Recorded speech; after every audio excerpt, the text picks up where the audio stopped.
Novembre est le mois où l'on met en valeur l'entrepreneuriat et où l'on célèbre ceux et celles qui font de leurs idées d'affaires une réalité. Et pour cet épisode, nous avons décidé de vous présenter 2 diplômés universitaires inspirants dont la mission est d'accompagner des entrepreneuses et entrepreneurs. Bienvenue à Au-delà du diplôme. Offert grâce à notre partenaire TD Assurance, ce balado est une présentation du Bureau des diplômés de l'Université du Québec à Trois-Rivières. À l'aube de ses 30 ans, Véronique Buisson quitte un emploi stable pour une aventure de 8 mois en Australie et en Asie. Cette expérience lui révèle son désir profond de revenir à Shawinigan pour donner un sens à sa vie. Issue d'une famille d'entrepreneurs, elle reprend ses études et obtient un AEC en démarrage et gestion d'entreprise, ce qui donne naissance à La Philanthrope, une entreprise centrée sur l'humain. Maintenant directrice de la communauté entrepreneuriale de Shawinigan, Véronique, forte de 25 ans d'expérience en communication et en gestion, demeure passionnée par l'art de tisser des liens et d'accompagner les autres. Issue d'une famille d'entrepreneurs, Maxime Montminy est conseiller en entrepreneuriat au CEI, le carrefour d'entrepreneuriat et d'innovation de l'UQTR. Avec 18 ans d'expérience en développement économique, dont 2 en tant qu'entrepreneur dans le secteur financier, il a exploré diverses facettes de l'entrepreneuriat.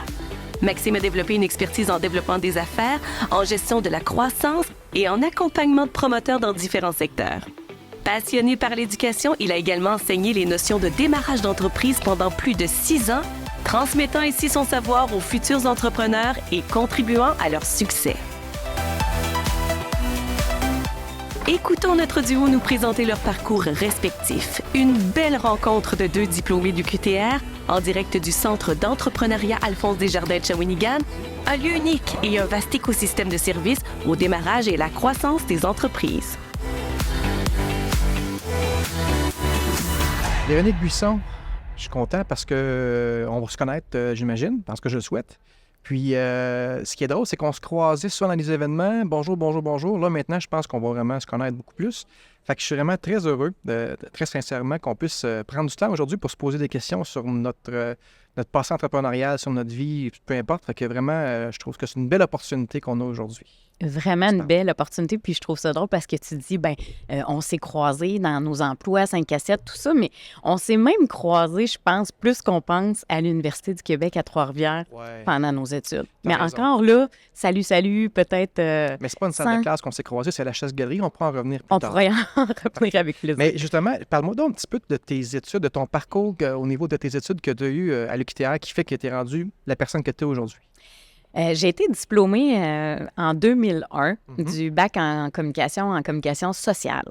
En fait, j'ai commencé assez rapidement à travailler dans ce domaine-là, sans nécessairement avoir vraiment envie de le faire aussi rapidement. Là. Je t'explique parce que on dirait que quand j'ai sorti de l'université, je savais pas exactement ce que j'allais faire comme communicatrice sociale. Et comme bien du monde.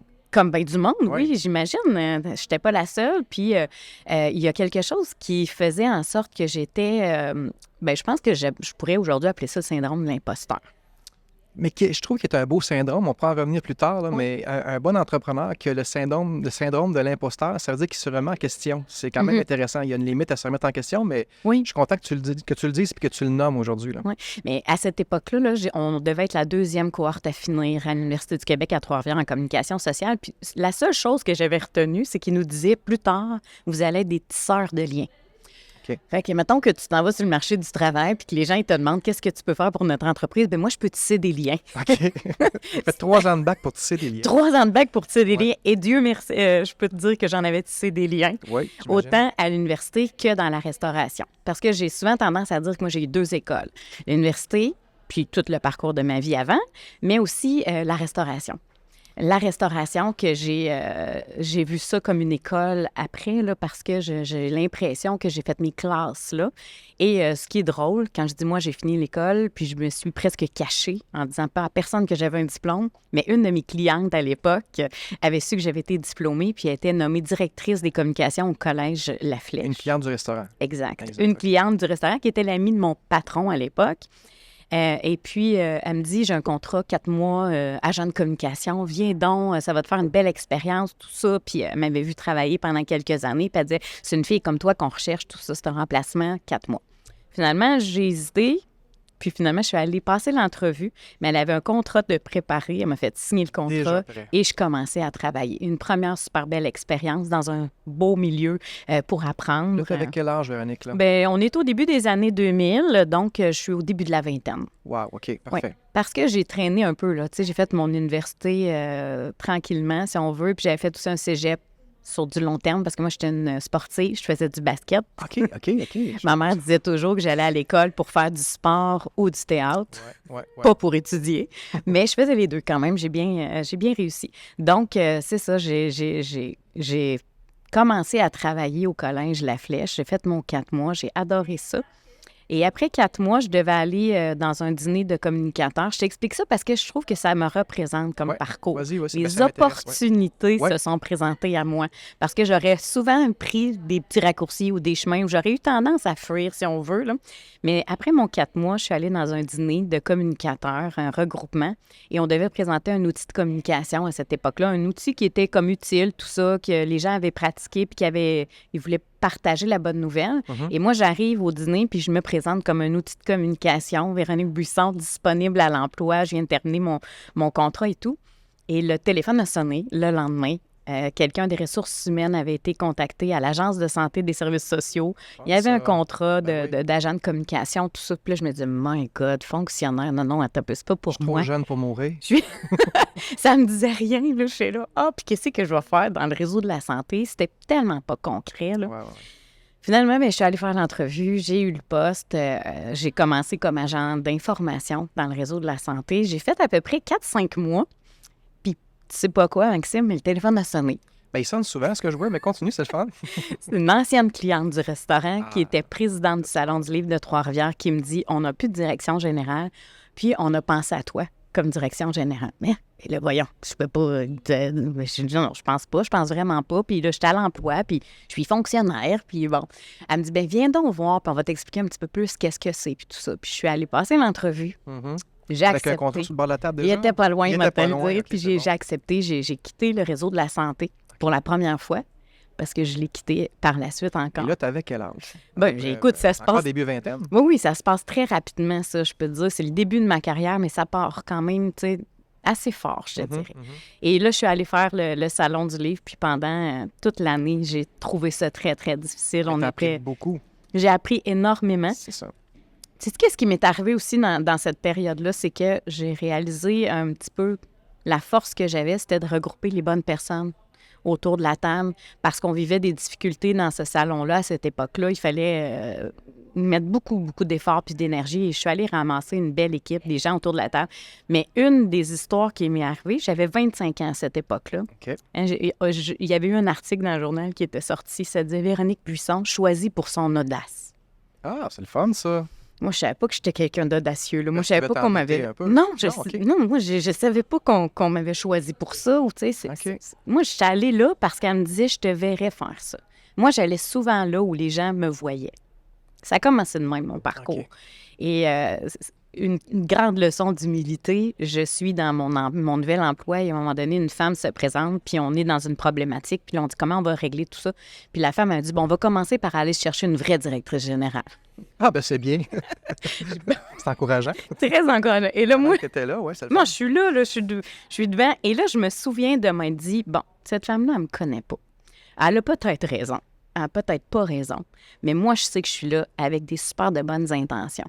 Et j'ai dit, écoutez, pour l'instant, c'est moi la directrice générale, donc on va faire avec. Oui. Puis on va essayer de se rendre où est-ce qu'on a à se rendre. Je me souviens de m'être sentie tellement petite, mais de m'être quand même dit, bien, si je suis là, ça doit peut-être être parce que il y en a qui ont pensé que j'étais la bonne personne. Exactement. Et ça a beaucoup teinté la suite de mon parcours. Plusieurs autres expériences de vie, mais quand j'ai terminé le Salon du livre, il y a quelque chose en moi qui me dit, j'aime ça commencer quelque chose et j'aime ça finir quelque chose. Et là, j'ai eu comme un déclic. J'ai eu envie de créer ma propre boîte, mon entreprise à moi. J'ai laissé le Salon du livre. J'avais l'impression qu'il était sur des bonnes rails, on va dire. Ouais. Ils ont trouvé une super de bonne directrice générale, une vraie. Une vraie. Enfin, une vraie. Enfin une vraie, qui a été là pendant des années par la suite. OK. Qui a quitté, ça fait pas longtemps. Donc, c'était vraiment un très, très bon choix. Puis moi, mais je suis allée au cégep de Trois-Rivières faire une attestation d'études collégiales en lancement d'entreprise. Oui, mais on s'en est parlé un petit peu avant parce Oui. qu'on triche. Oui. Mais c'est le genre de formation que je n'ai jamais eu de mauvais commentaires. Oui. Parce que ça met un peu les bases sur c'est quoi être entrepreneur. Oui. C'est vraiment... Mais Fred, Ça tu m'en parles couvre un peu. tout. C'est ça. Ça couvre tout. Puis, écoute, moi, j'ai dessiné mon entreprise. Ça s'appelait La Philanthrope, une boîte de communication Je me sociale. rappelle de ça ici, ton bureau était là. Oui, exact. Puis ça a pris son envol, mais avant que ça prenne officiellement son envol, ce qui a été super intéressant, c'est que j'ai décidé, puis j'ai dit tantôt que j'avais quitté le réseau de la santé, j'ai décidé de retourner dans le réseau de la santé à 4 jours semaine pour démarrer. Il m'avait rappelé en me disant, pendant que tu démarres ton entreprise, viens donc faire 4 jours semaine, tout ça. C'était pas conciliable, là, 4 jours, tout ça. Mais au bout d'une année que j'ai essayé de le faire, j'ai décidé d'arrêter complètement de travailler. Je suis partie en Australie. J'avais envie d'aller explorer autre chose. J'allais avoir 29 ans, tout près de la trentaine. Et je me suis dit, est-ce que ça se peut que moi, il y a juste une chose que je sais faire dans la vie, c'est travailler? Et là, j'avais atteint une espèce de petit écœur en titre. Et de me dire, bon, là, moi, je voudrais peut-être réfléchir à est-ce que je prends les bonnes décisions dans ma vie? Est-ce que je vais trop souvent là où les gens veulent que j'aille? Est-ce qu'il y a peut-être des choses que je pourrais faire autrement? L'Australie a changé ma vie. Ah, wow! C'est Oui. fun, ça. Oui, ça a été extraordinaire. C'est vraiment le fun, ça. Puis au niveau de ton implication, là, tu me parles vraiment de ton volet entrepreneurial, que tu as démarré les choses, puis ça, mais es-tu beaucoup impliqué dans ton milieu, par des conseils d'administration, par... Ah oui, XYZ? absolument. Oui, en fait, on parle de réseau de contacts ou, tu sais, de saisir des opportunités. J'ai été là aussi choyée de me retrouver sur des conseils d'administration intéressants où est-ce que moi, ça faisait du sens. Par la suite, là, dans ma vie, j'ai vraiment compris qu'il fallait que j'aille là où le sens résonnait pour moi. J'ai siégé sur des conseils d'administration au niveau de la culture, du théâtre. Ça me parlait énormément. J'ai siégé sur des conseils d'administration de regroupement de gens d'affaires. J'ai adoré ça aussi. Collège d'enseignement privé, c'est pas un collège, mais c'est le séminaire Sainte-Marie. J'ai siégé sur le séminaire Sainte-Marie. J'ai siégé sur des conseils d'administration de comités, de projets que j'ai créés. Par exemple, on organisait des marchés de Noël. Pendant plusieurs années, on organisait des marchés de Noël. Donc, partout où est-ce que j'ai siégé, ça m'a aussi fait connaître. Hein, quand tu es en affaires, tu dois te faire connaître. Puis tu es issu aussi d'une famille d'entrepreneurs. Ton père et ta mère étaient entrepreneurs, donc, tu sais, pour toi, le réseau de contact, tu étais souvent la fille d'eux pendant des années. Absolument. J'ai été la fille de Bill Buisson, à Shawinigan-Sud, et de Diane salue. Parent. Salut, mon Bill. Donc, vraiment, oui, 2 familles d'entrepreneurs qui ont été mes premiers modèles, je te dirais, de porter une attention particulière aux gens. Moi, je me rappelle, mon père, on allait à l'épicerie, puis il regardait les gens dans les yeux, puis tout le monde salue Bill, puis ça prenait des heures. Aujourd'hui, mon fils de 14 ans doit dire... Il vit le même supplice. Il vit là. Et tu dois un peu savoir de quoi je parle. Toi aussi, tu es un fils d'entrepreneur. Oui, mais on va en reparler plus tard. Oui, OK. Ouais, on brûle pas d'étapes. Puis actuellement, dans le fond, ton travail consiste en quoi?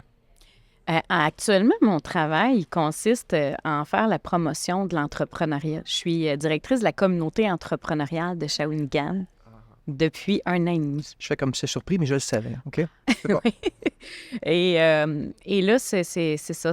En fait, c'est un organisme à but non lucratif qui a été fondé officiellement en 2016, mais qui est né en 2009 d'une concertation de partenaires qui se sont dit à la suite de fermeture d'usines à Shawinigan, tout ça, qu'on a senti un peu venir la crise, parce qu'on devait vivre une transformation. Grandes usines partent, moins d'emplois. On était habitué à une culture, on va dire, de boîte à lunch. Oui. Et là, en 2009, on s'est dit, et si on développait le goût d'entreprendre sur notre territoire pour faire en sorte que notre population se sente capable d'entreprendre? Et moi, ça m'a toujours parlé. Je suis en poste à la communauté depuis 1 an et demi, mais j'ai toujours été impliquée dès les premières rencontres. En 2009, j'y étais. Ouais. J'ai participé à la réflexion. Puis à chaque fois qu'il y avait des besoins, je levais la main. Moi, je veux faire partie de ce virage-là. Je veux travailler à développer l'économie de notre territoire. Puis je veux aussi faire en sorte que, comme moi, j'étais partie de Shawinigan et j'ai eu envie de revenir. Comme beaucoup de gens font. comme beaucoup de gens font. Et j'avais envie de montrer aux gens que moi, je voyais du potentiel dans ma région et j'avais envie de le promouvoir, ce potentiel-là. Quand je suis allée en Australie, là, je vivais à Brisbane, il y avait une rivière qui traversait la ville de Brisbane. Puis je me disais, on n'a rien à envier à l'Australie. Oui, c'est ça. Mais on a la même rivière, on a un potentiel extraordinaire. Puis moi, j'avais envie de faire partie de cette aventure-là. Et depuis un an, je travaille avec les partenaires de notre territoire à poursuivre on va dire, ce développement de culture. Puis on s'assure que tous ceux qui ont envie d'entreprendre puissent le faire sur notre territoire. Mais on s'assure aussi que dès la petite enfance, à l'école, au cégep, à l'université, qu'il y ait un parcours qui se dessine et que ce soit plus facile et plus simple de se rendre compte qu'on a un potentiel entrepreneur. Bien, ne serait-ce juste de savoir que ça existe. Oui, Déjà exact. là, c'est énorme. Oui. Après ça, on peut bâtir là-dessus. Absolument. On peut bâtir là-dessus. Puis en plus, c'est qu'on peut, si on commence à la petite enfance ou dans les écoles, on peut savoir que c'est possible de se tromper, que c'est possible de prendre des risques. On a le droit. On a le droit de faire des erreurs. Ça, c'est quelque chose qu'on enseigne peut-être pas suffisamment à l'école, mais quand on parle d'entrepreneuriat, c'est ça. On permet aux gens d'expérimenter pour découvrir ce dans quoi ils sont bons. Moi, quand j'ai fini l'école, là, que je me demandais là, qu'est-ce que j'allais faire dans la vie, là, c'est que je ne savais pas encore que j'avais ce côté entrepreneur-là fort. C'était pas des qualités qu'on m'avait valorisées à l'école. Aux études, moi, je n'étais pas forte en maths, je n'étais pas forte en sciences. Moi, j'étais forte en relations. Ouais. J'étais forte en... On a une idée, on va la faire, cette idée-là. J'étais forte en énergie de projet. Mais ça, personne ne m'avait dit ça. C'est des plus belles qualités d'un entrepreneur, d'être capable de le faire. Là. Maxime Montminy. Oui, lui-même. Présent. Lui-même. Un nom que j'ai souvent entendu parler. Tu es une personnalité connue même sur notre territoire quand même, Maxime. Je suis contente d'être assise ici avec toi aujourd'hui et je le sais pas. Non, mais pas vrai, je le sais pas. Je parle aux gens, puis un peu comme toi, là. Oui, mais c'est un nom qui circule d'avoir beaucoup en entrepreneuriat ces temps-ci. Comment tu es arrivé dans ce parcours-là? Bien, la question est bonne parce que je n'étais pas du tout destiné à être dans ce milieu-là, comme le 95 des gens, je te dirais. Au départ, moi, j'ai commencé en ingénierie. Fait que j'ai fait 2 ans et demi en génie mécanique à l'université jusqu'à temps qu'il y ait un professeur qui m'explique que je n'avais pas la perception de 3 dimensions.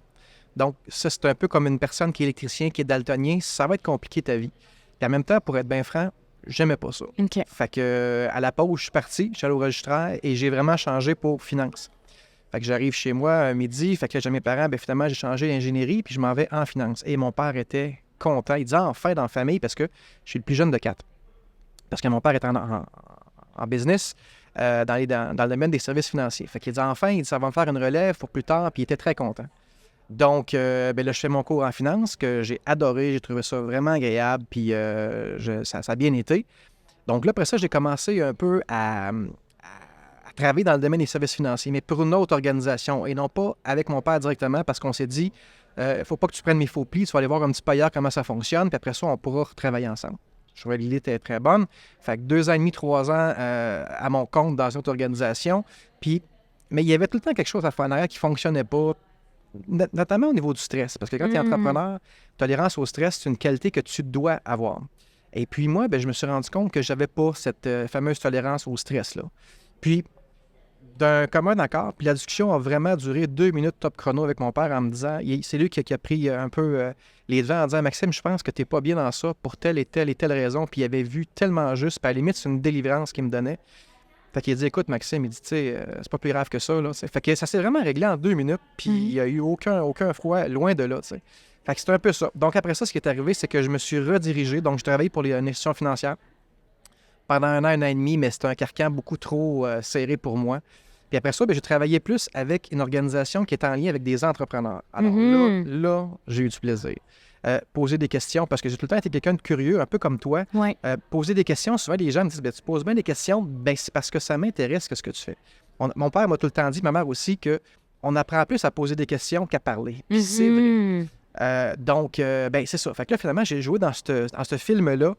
Après ça, j'ai joué pour différentes équipes dans le domaine du développement économique. J'étais chez IDE à Trois-Rivières, j'étais à la coopérative de développement régional de la Mauricie, dans le temps, Mauricie-Centre du Québec, vraiment au niveau des coopératives, pour l'école des entrepreneurs. Puis là, maintenant, je suis rendu à l'université. Donc, j'ai vraiment un rôle de conseiller auprès des étudiants du bac, de la maîtrise et du doc. Ce qui fait que j'étais avec une clientèle super allumée, super motivée, tu sais, puis déjà un peu plus vieille, ça a 21, 22, 23 ans, ça a vécu des expériences. Ils ont déjà un background académique qui est super intéressant. Fait que ça a été vraiment... Ça fait 3 ans, dans le fond, que je suis là, puis je trouve ça vraiment agréable d'être avec une clientèle allumée pour leur poser des questions, les challenger, les brasser souvent, parce que ton idée, tu l'as, mais il faut que tu te fasses challenger. Fait que c'est ça, dans le fond, que je fais depuis un bout de temps. Puis je me verrais pas faire autre chose parce que tout simplement, je ne sais pas faire autre chose. J'ai de la misère à planter un clou. Fait que, tu sais, je veux dire, je peux pas réinventer, là. Fait que c'est vraiment dans ce domaine-là. Puis je me suis développé aussi au fil des années, parce que ça fait quand même 18-19 ans que je suis là-dedans, un réseau de contacts d'entrepreneurs. Fait que ça, c'est un gros atout parce qu'il y a des fois, il y a des jeunes qui ont 21, 22, 23 ans, Oui. ils n'ont pas de réseau de contacts, c'est leur pire défaut, puis je leur dis. Fait que des fois, moi, quand je vois qu'ils sont C'est leur allumés, pire défaut, puis en même temps, comme tu dis, ben c'est normal. c'est hein. tout à fait normal. Fait que toi, ton bagage leur permet justement d'accélérer peut-être ce réseau de contacts-là. Exactement. Puis tu sais, souvent, mon réseau de contacts, c'est comme un précieux, là. Oui. On donne pas ça à n'importe qui.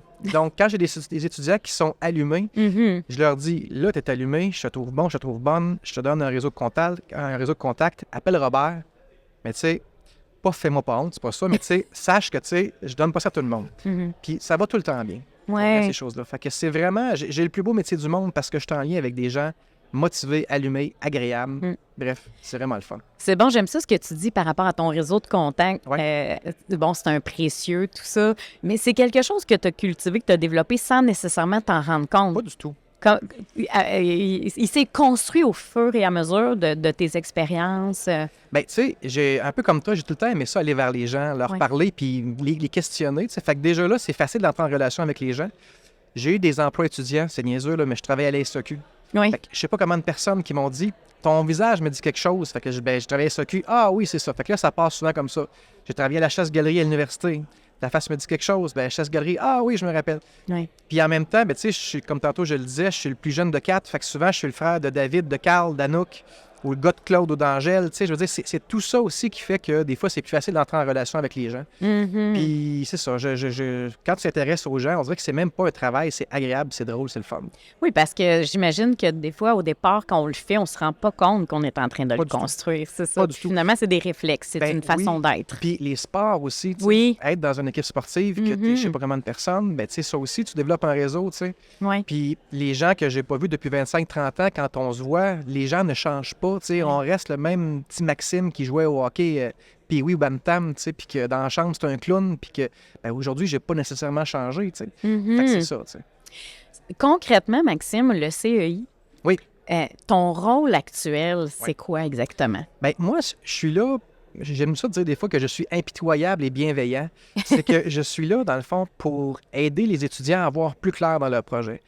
Je suis pas là pour leur dire ton projet est bon, pas bon, parce que des fois, on me pose la question. Ils me parlent de leur projet, puis c'est une bonne idée. Je n'ai aucunement la prétention de dire que c'est bon ou pas bon. Puis souvent, la rencontre commence parce qu'ils arrivent avec un plan d'affaires, puis ils veulent me le montrer, puis je le mets de côté, je dis ton plan d'affaires ne m'intéresse pas. Ouais. Parle-moi de toi. Qui Ouais. es-tu? D'où tu viens?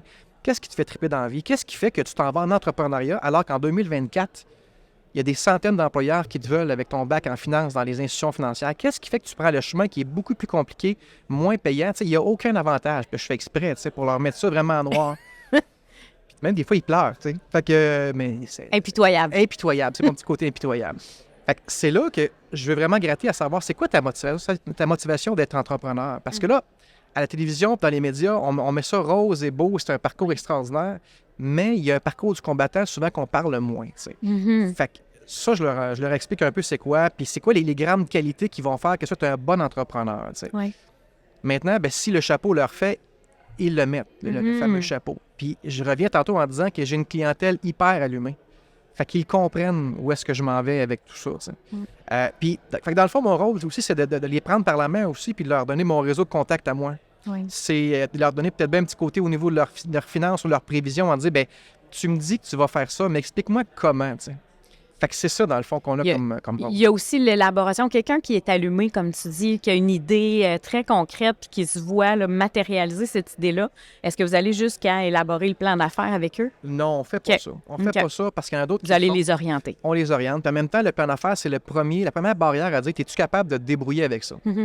sais, une personne qui ne sait pas c'est quoi un actif et un passif, je ne prendrai pas une demi-heure pour lui expliquer. Je veux dire, il y a YouTube, il y a Internet, il y a plein de choses. C'est un entrepreneur, tu vas avoir toujours à te débrouiller la plupart du temps seul ou avoir un réseau de contacts de gens qui ont des compétences que tu n'as pas. Puis si tu penses être entrepreneur et être bon dans tout, ça ne fonctionnera pas. Ouais. Entoure-toi de gens qui sont compétents, là, ça va fonctionner. Fait qu'on n'est pas là pour faire ça, mais on est là pour les diriger, exemple, au niveau du financement. Vers quelle organisation ton projet, le type de projet que tu as, vers quelle organisation il serait intéressé à s'asseoir avec toi puis de discuter au niveau du financement, comment on peut s'arranger. C'est ça, dans le fond, que je fais. Donc, je leur fais sauver du temps Oui. dans leur recherche. Tu ne fais que travailler, Maxime, ou tu as aussi du temps pour t'impliquer dans d'autres projets? Je m'implique. Je me suis toujours aussi impliqué un peu dans les conseils d'administration. Au niveau de l'université, je suis dans le groupe médias étudiants. Je suis sur le conseil d'administration. Mon petit quartier, il y a un conseil d'administration. Ça ne demande pas beaucoup d'heures, mais j'implique quand même. J'ai été sur le coop de santé de Pointe-du-Lac un petit bout de temps, les artisans de la paix aussi. Je me suis toujours impliqué comme ça, puis dans le cadre, parce que j'ai 3 enfants, puis dans les différents comités, que ce soit le sport, ces choses-là, on va tout le temps s'impliquer, ma conjointe et moi, justement, avec les enfants. Fait que, tu sais, puis là aussi, on se développe un autre réseau de contacts. On se un réseau de contacts de papa-maman, d'enfants qui ont notre âge, qui fait que on connaît un tel. Fait que l'implication, je trouve que c'est quelque chose qui rapporte beaucoup plus que ça te donne. Quand tu t'impliques en disant qu'est-ce que ça va me donner, tu n'es pas fait pour t'impliquer. Tu t'impliques parce que ça va être drôle, ça va être le fun, tu vas apprendre des choses, tu vas connaître des gens, puis il va toujours sortir quelque chose. Oui. Quand tu bouges, quand tu brasses des affaires, c'est sûr qu'il y a quelque chose en arrière de ça qui va se développer. Puis il y a souvent des grandes amitiés qui se développent là-dedans aussi. Là. Une petite question comme ça en terminant par rapport à l'implication. Ce serait quoi la cause pour laquelle tu aimerais vraiment t'impliquer ou t'engager dans les prochaines années? C'est une hyper bonne question. Peut-être avec des organisations où est-ce qu'on fait affaire avec des gens handicapés. Mon père s'est beaucoup impliqué avec les gens handicapés, puis ça m'a toujours marqué. J'étais jeune, puis des lourds handicapés. Puis j'ai toujours eu un malaise avec ces gens-là. Puis tu me poses la question, là, puis là, je vais vraiment sans filet. On dirait que j'aimerais ça m'impliquer pour être capable d'être plus à l'aise avec cette communauté-là, puis avec ces gens-là. Sérieusement, c'est une hyper de bonne question. Ouais, OK. Fait que je me donne dictionnaire comme mandat de donner un petit coup de main à ces gens-là. Génial. Il y a de la place pour ça. Ben oui, j'imagine. Prenons une courte pause pour écouter une capsule de notre partenaire TD Assurance qui nous explique comment profiter de tous les avantages TD offerts à l'UQTR. Et au retour, on discute des joies et défis, trucs et conseils liés à l'entrepreneuriat. Saviez-vous qu'en tant que diplômé, étudiant ou employé de l'UQTR, vous avez accès à des tarifs d'assurance préférentiels pour votre assurance habitation pour propriétaire, copropriétaire ou locataire, ainsi que pour votre assurance auto?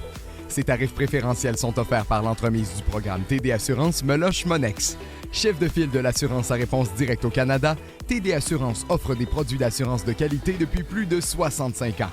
En tout temps, vous avez accès à des conseillers avisés qui vous aideront à trouver des options qui vous conviennent. Il existe plusieurs moyens d'économiser sur vos assurances auto et habitation. Par exemple, en regroupant vos assurances auto et habitation, en assurant plus d'un véhicule, y compris une motocyclette, un VTT ou une motoneige, en étant propriétaire d'un véhicule hybride ou électrique reconnu par le Bureau d'assurance du Canada, en ayant une alarme d'incendie ou une alarme anti-vol connectée, et plus encore. Obtenez une soumission dès aujourd'hui en visitant le tdassurance.com/UQTR pour les diplômés ou en composant le 1-866-293-9730.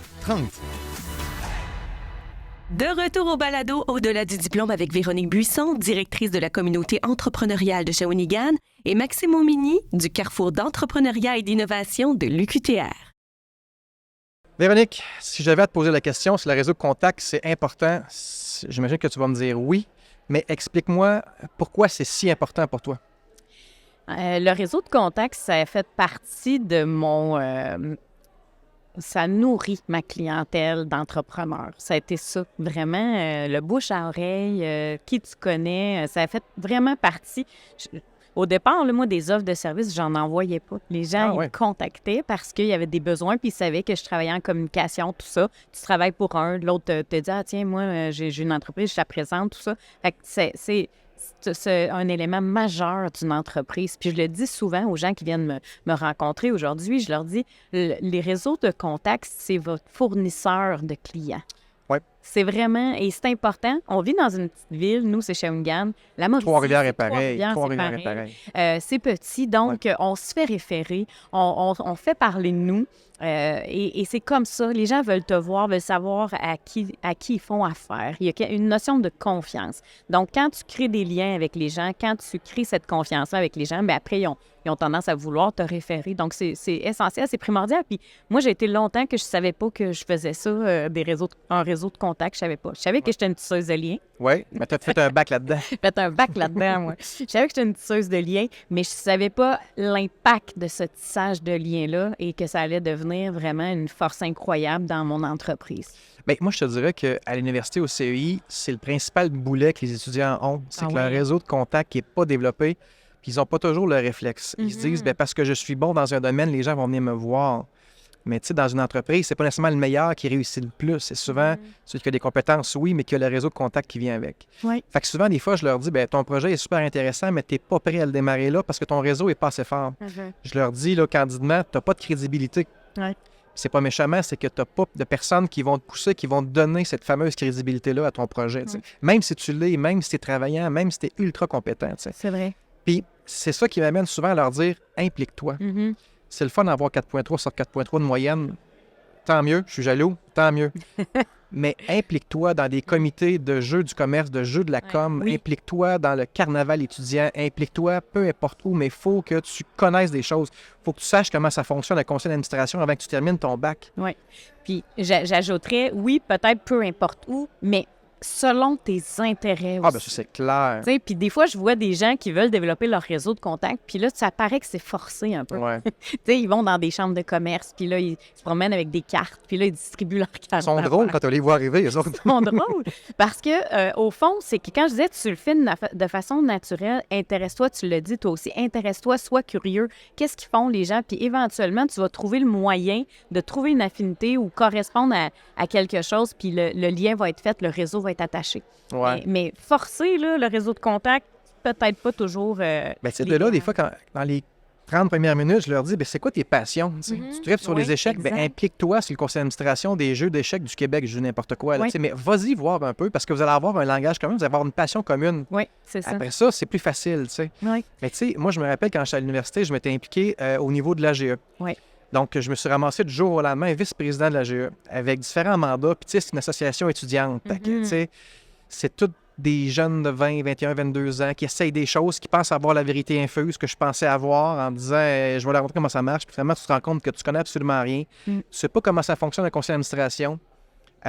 Puis, tu te mets à essayer des choses qui ne peuvent pas fonctionner. J'ai même démarré dans le temps le 10-12 Néré-Beauchemin. Ben voyons. Puis moi, je ne suis pas un organisateur dans la vie. J'ai eu le mandat d'organiser ça, puis d'aller acheter un système de son de je ne sais pas combien de milliers de dollars que je ne connaissais pas. On s'est fait avoir. Bref, un paquet de problèmes qui fait que ça a fait que j'ai comme appris après ça à dire, bien, quand tu as un projet, entoure-toi de gens compétents qui connaissent ça. Oui.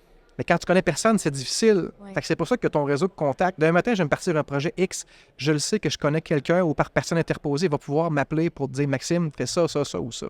Fait que ça, c'est vraiment. Fait que je leur dis impliquez-vous, impliquez-vous, impliquez-vous. On fait beaucoup de tournées de classe. Ouais. Puis je leur dis en troisième année, qui s'implique ici, puis il y en a peu. Je me dis, mais si vous voulez avoir des opportunités, c'est pas qu'est-ce que tu connais, c'est vraiment qui tu connais. C'est pas moi qui l'ai inventé.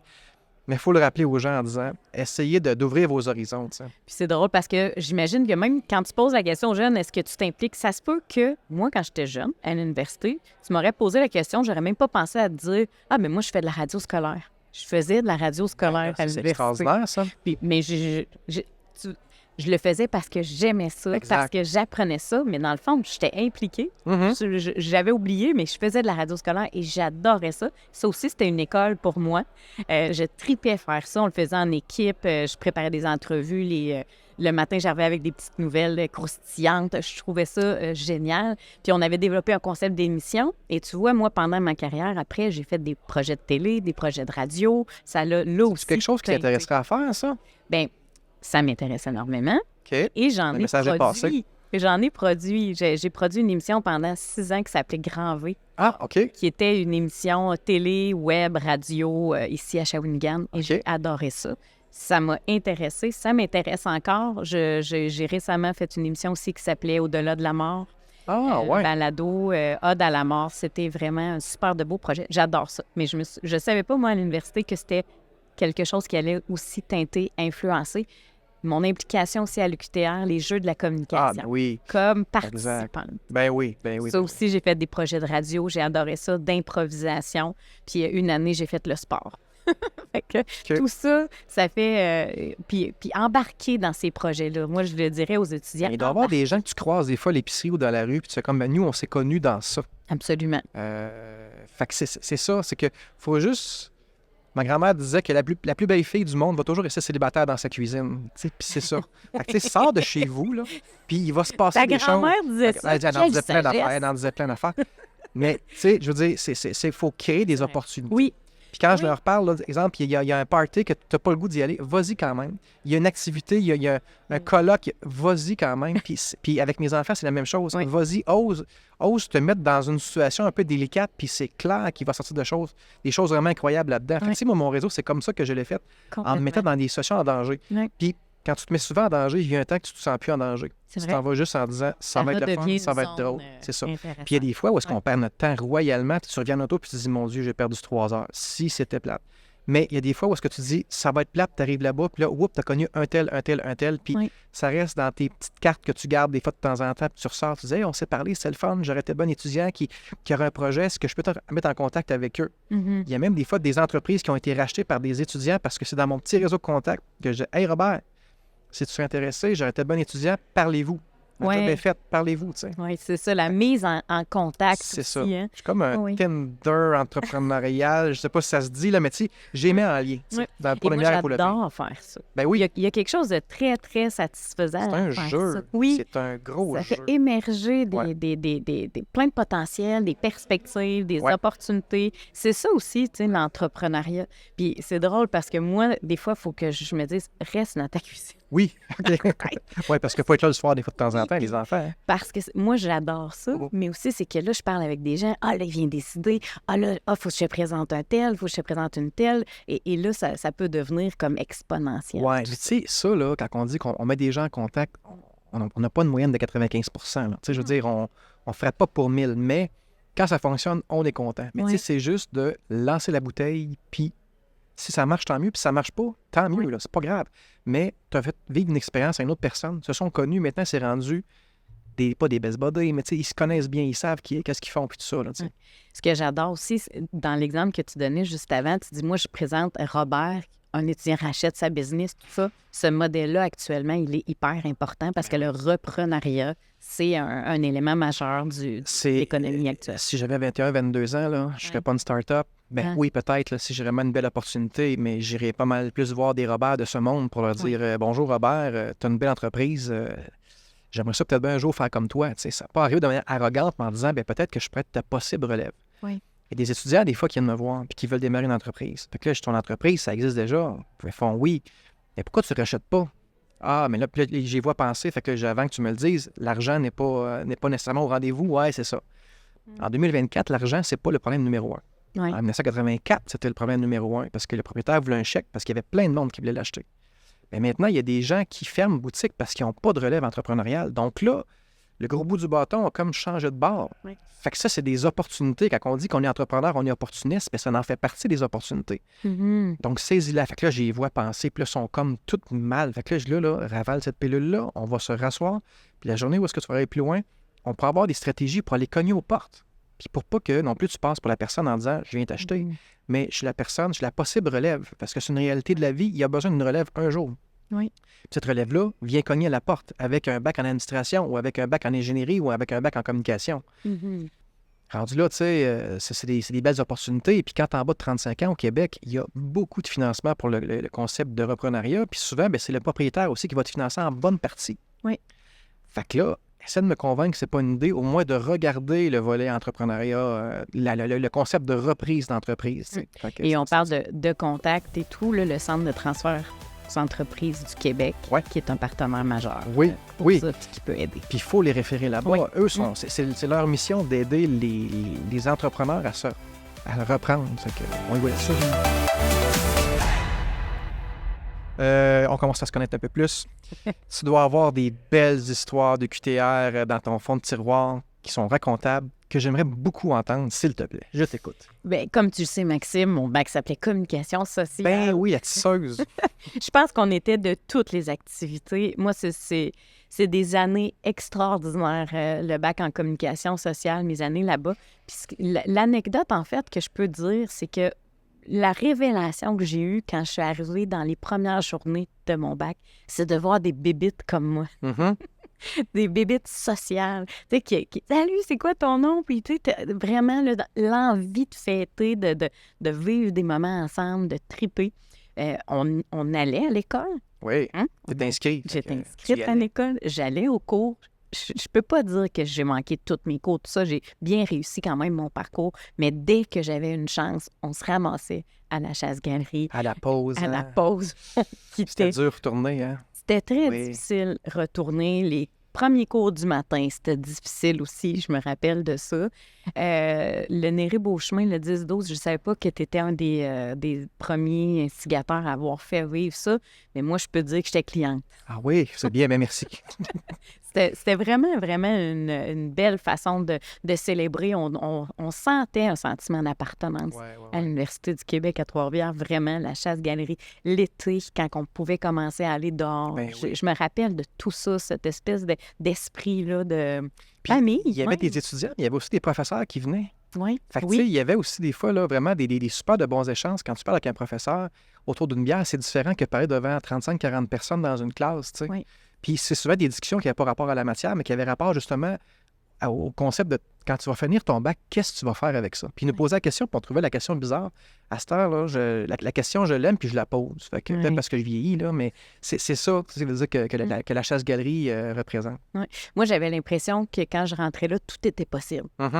Ouais, Non, mais c'est ça, la chasse-galerie, c'était un univers, c'était un monde. ouais. C'était ça. Je pense pas que tu rentrais là, que tu te faisais juger. Tu étais là, puis... C'est une grosse cabane à sucre ouais, qu'on c'est- s'appelait à c'est ça. dire. Ouais. Puis ce qui est super le fun, c'est que tu n'as pas juste des gens de com. Non, mais non. Tu sais, tu as des gens de tous les secteurs, donc avec toutes les attitudes que le volet scolaire amène. Tu sais. Ouais. Moi, j'ai été chanceux, j'ai travaillé à la chasse-galerie pendant 3 ou 4 ans. Mhm.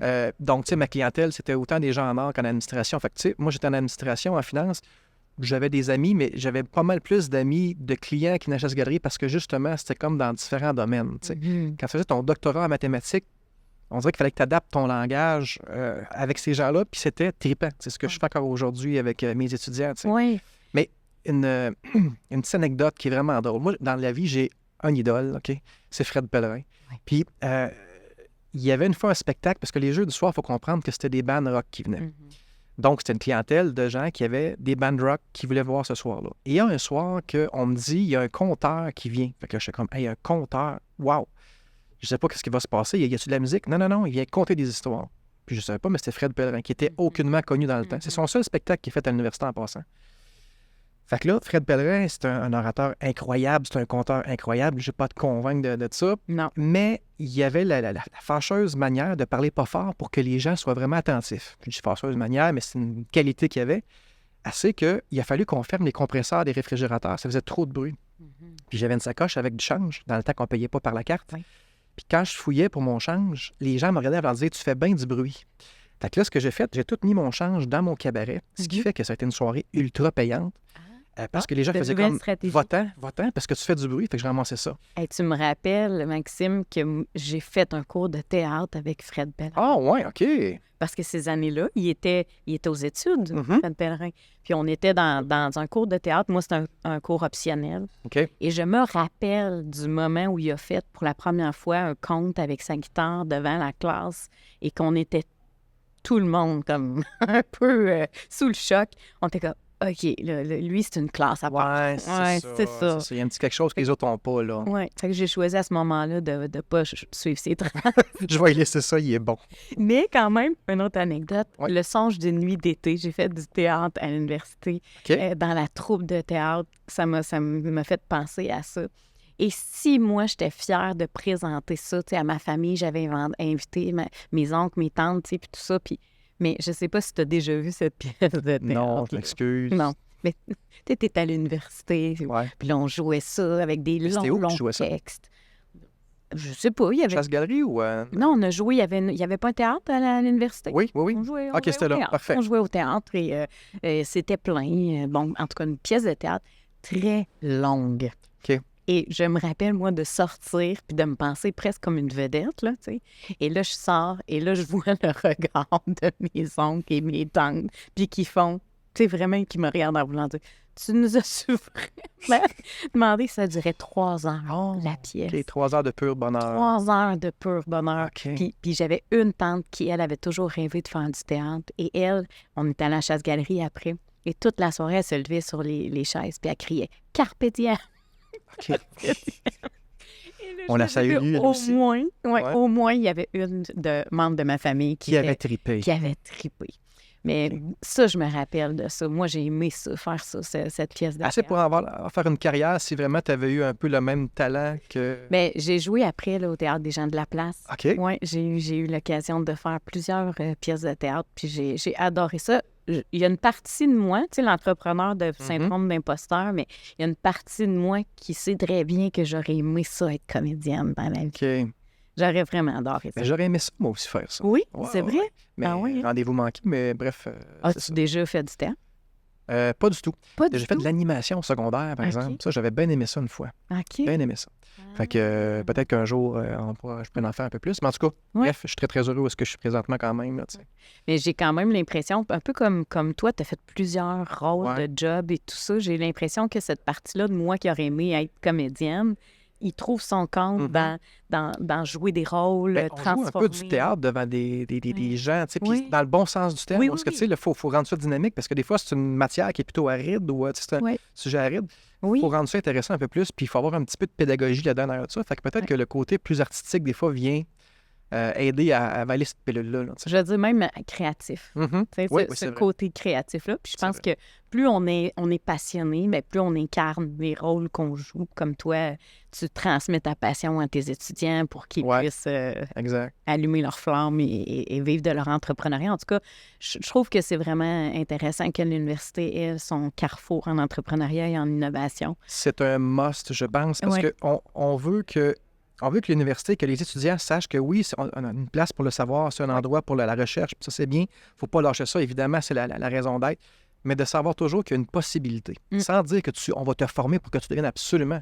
Mais sache que dans dans tes coches à caser, il faut que tu aies entendu parler une fois dans ta vie de ça pour dire ça serait intéressant de le faire. Ouais. Puis pas nécessairement à 21, 22 ans comme tu l'as fait. Peut-être qu'à 30, 35, ça va t'intéresser. Tu sais. Absolument. Bref, quelle belle fermeture de boucle, c'est incroyable. Mais bref, Exact. faut que ça reste, il faut que ça perdure, puis il faut qu'on en parle. Oui. Puis que ça ne devienne pas un plan D, Non, c'est que ça. ça devienne un plan de carrière aussi, même quand tu débutes tes études. tu sais. Et c'est ce qui est fascinant. De la petite enfance jusqu'à l'université, on Exact. peut accompagner les étudiants à développer leur potentiel.